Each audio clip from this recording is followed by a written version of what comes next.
Незаинтересираноста за тргување на македонската берза е одраз на случувањата во економијата и во државата воопшто.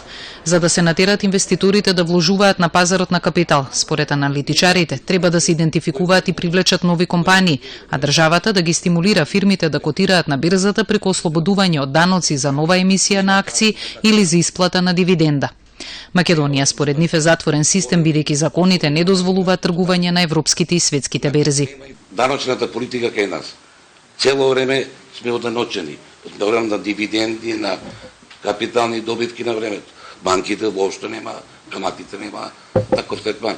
Значи, имаме двојни аршини, дали сме ние на периферија, дали некој мисли дека многу пари се прават, сега сме на дното. Значи, и покрај тоа што во банките се, каматите се ниски, се уште ги нема да се прелеат кај нас парите. Зошто? А немаме материјал. 2-3 акции. Јавноста ја гледа берзата со екстремна диоптрија, со нереални очекувања од берза која функционира во мала економија. За поголемо раздвижување, вели Иван Штериев, потребни се подобри услови за работа и политичка стабилност.